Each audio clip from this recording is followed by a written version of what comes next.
반갑습니다. 부산 임마누엘 교회를 섬기고 있는 정혜정 집사입니다.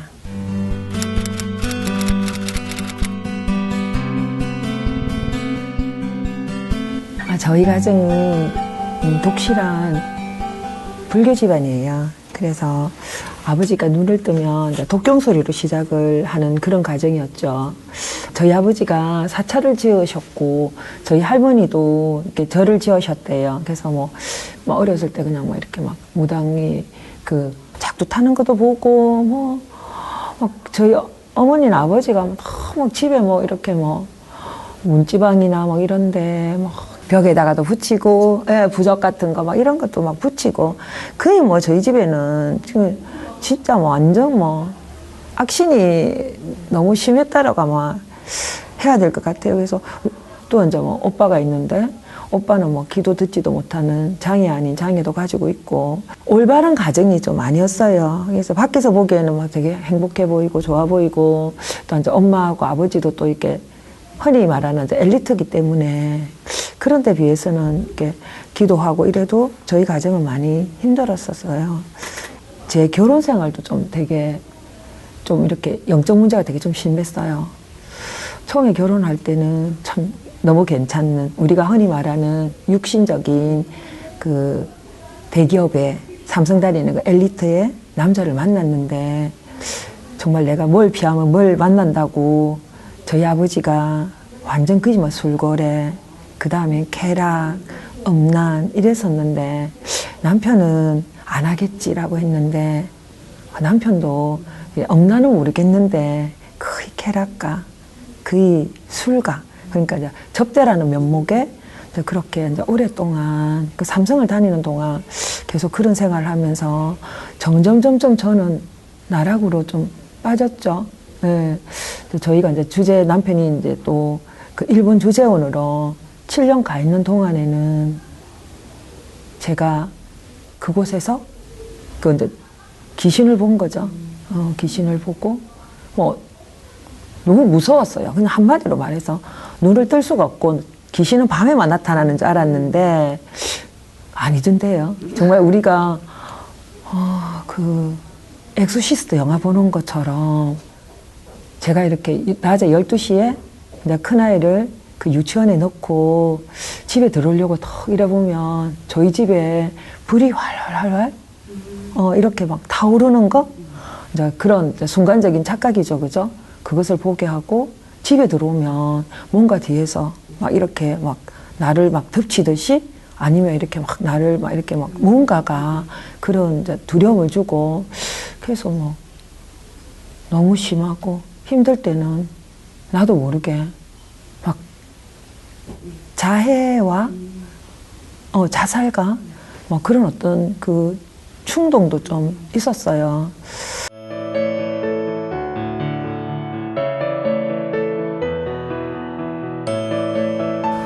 복음 듣기 전에 정말 많은 일들이 있었던 것 같아요. 뭐 그렇게 일본 생활하고 한국에 들어오고 아이는 또 그 적응을 못하니 문제 청소년으로 또 전락하고 거기다가 또 아이가 또 주의력이 또 결핍하고 또 집중을 잘 못하니 또 ADHD라고 그러는데 또 증상까지 보여지고 그러면서 그 아이가 계속 사춘기를 정말 문제 청소년으로서 보내게 되고 또 그 가운데서 또 남편이 삼성을 나오게 되고 또 남편이 삼성을 나오니 또 그 이후에 또 사업을 하다가 또 사업이 또 실패로 그래서 또 그런 일도 있었고 또 그 와중에서도 또 남편도 암수술을 한번 하고 또 그 다음에 나 역시도 암수술을 하면서 하나님이 없다 보니까 늘 불안하고 걱정되고 그리고 이제 계속 성공이라는 거 그 다음에는 어떤 명예라는 거 그걸 보고 정말 앞도 뒤도 보지 않고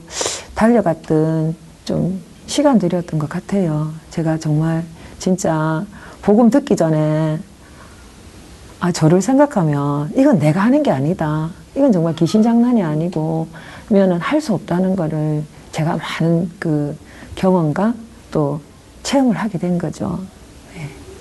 그러니까 복음을 만나게 된 계기는 동아대 교수님을 통해서 제가 이제 그 동아대학에 박사를 들어가게 되었고, 그러고 있다가 우연찮게 저희 이제 동아대학에 그 최동수 목사님이 들어오시는 뭐 다락방이 있었어요. 그래서 그 뭐 최 목사님 그 주차권 문제로 이제 어떤 그 다른 선생님께서 이거 주차권을 좀 갖다 드려라 저한테 그렇게 말을 하는 거예요. 그래서 다락방이 뭐야 하면서 다락에 있나? 이러면서 이제 처음으로 이제 제가 그 다락방을 접하게 된 거죠. 그래서 그 다락방을 들어갔는데 뭐 좀 목사님도 계시고 제가 아는 교수님들도 계시고 그냥 찬송하고 뭐 그렇게 뭐 저하고 전혀 무관하게 뭐 저를 위해서 뭘 한 건 없었어요. 그렇게 하고 계시는데 그냥 앉아라 왔던 김에 그래서 이제 제가 앉게 됐죠. 앉았는데 그 좀 이상한 거예요 갑자기. 그래서 그냥 싫지는 않았고, 예. 그래서 그냥 들었는데 괜찮았어요. 근데 중요한 건 듣고 나서 이렇게 마음이 편안해지면서 집에를 왔는데 잠을 자는 데 있잖아요. 제가 계속 가위에 눌렸다라고 해야 되나? 이게 그 생활이 익숙해지니까 제가 가위에 눌렸다는 이거조차 모르고 계속 밤에 뭐 꿈에도 무서운 걸 보지만 현실 속에서도 늘 이렇게 두려운가? 이제 제가 그 복음을 만나고 나서는 그게 귀신이고 그게 허감이고 그게 사탄인 걸 알게 됐지만 그 당시는 몰랐죠. 어떻게 보면 잠을 자면서도 좀 그게 무서운지 알면서도 계속 그 속에 있다 보니까. 근데 그 다락방에 한 번 갔었거든요. 근데 그 이후로는 그 귀신이라는 그 존재가 사라졌었어요.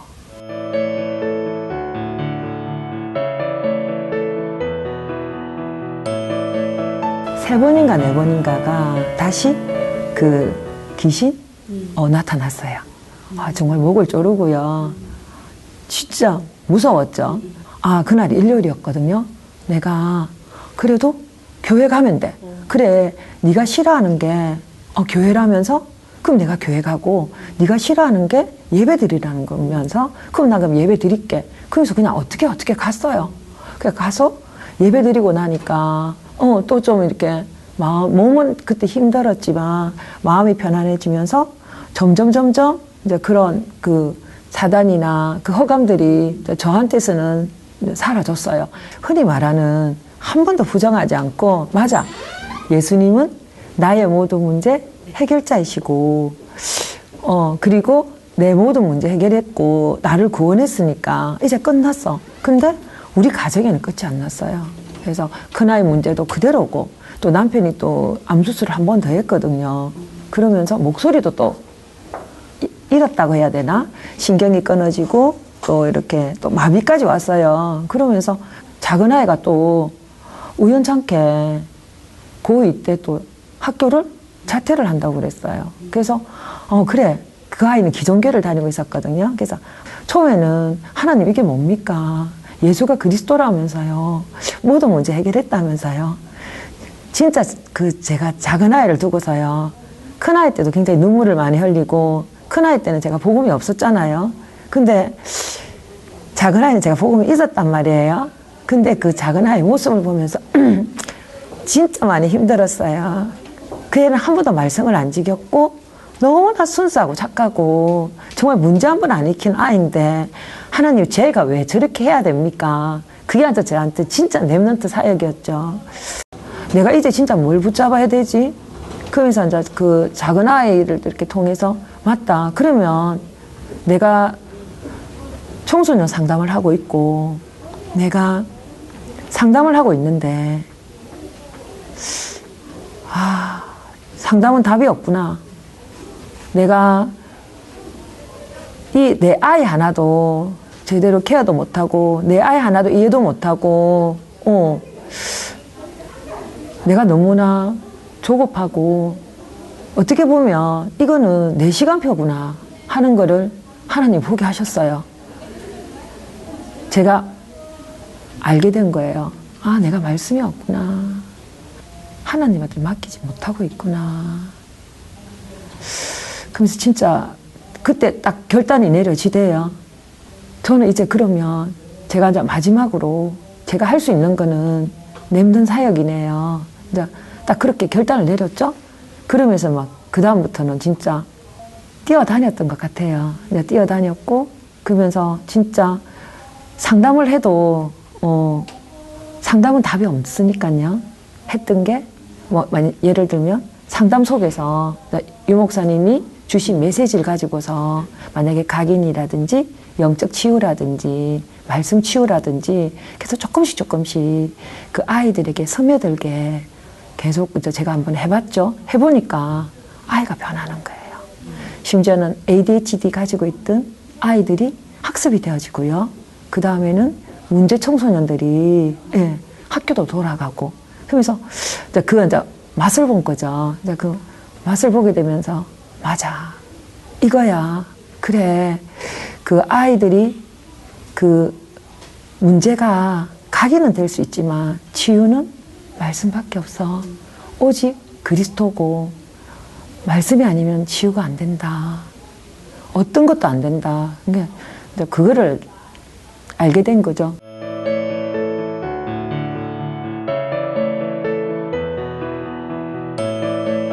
아직도 멀었죠. 아직도 뭐 계속 저 안에 저 환경도 바뀐 것도 없고 문제가 끝난 것도 아니지만, 하지만 오히려 그렇기 때문에 오히려 이 문제가 저한테는 답이고 정말 진짜 답인 것 같아요. 그래서 렘넌, 정말 이 후대들이 그냥 성공하는 것이 아니라 뛰어넘어서 성공해야 할 사람들을 정말 성공시키는 이런 전도자가 되어야 되지 않을까. 그래서 거기에 나 이 한 사람이 헌신해야 하고, 또 그리고 나 역시도 내 개인화가 돼야 되지 않을까. 좀 그렇게 생각합니다.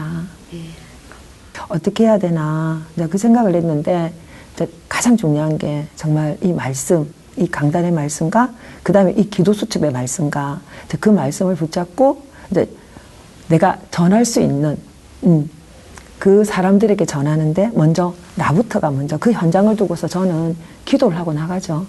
네, 그래서 목사님 말씀하신 대로요. 각인 있잖아요. 그 각인 치유가 새로운 각인 치유라고요. 그러니까 나의 문제가 발판이고요. 그 나의 모든 문제들이 우리 가정과 가문에 있었던 그 문제들, 그리고 내가 치유해야 될 이 문제들이 오히려 보면 정말 마지막에 축복이죠. 그래서 그 축복이 있었기에, 그래서 그 감사가 아니라 정말 축복이다. 저는 그렇게 생각합니다. 정말 제가 만난 예수 그리스도는요, 전 전도신학원을 지금 3학기를 하고 있는데요. 실은 제가 유급이 된 거예요.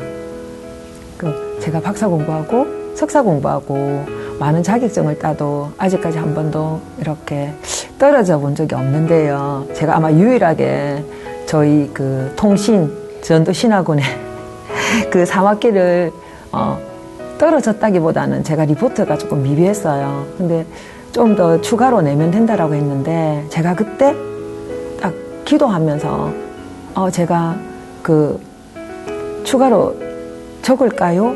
그런데 아니다. 네가 제대로 응답받고 네가 은혜 받으려고 하면 그거 갖고 되겠느냐. 너는 아직까지 말씀과 그 다음에는 너한테는 아직까지 영적인 힘이 없어. 저는 이제 그게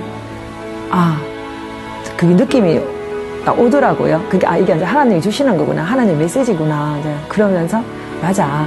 그러면서 제가 이제 그냥 늘 우스갯소리로 저는 이런 말을 해요. 정말 내가 만난 예수 그리스도, 또 특히 이제 우리 임마누엘 교회에 정말 이 훈련, 이 교육들, 야, 진짜 박사인 내가 정말 대단하다. 대단하다. 예. 그래서 정말 감사고 축복이고 진짜 어렵거든요. 예. 진짜 어려워요. 제가 집사 받았을 때요. 제가 밖에서 뭐 교수님 소리 듣고 뭐 진짜 어떤 뭐 명예보다도 있잖아요. 제가 제일 기뻤던 거는 제가 임마누엘교회 집사된 거고요. 예. 그 다음에는 제가 이렇게 정말 그 예수님의 자녀라는 거, 또 그리고 또 이렇게 구원을 받고 네. 이렇게 늘 축복 속에 있다는 거, 그게 진짜 감사해요.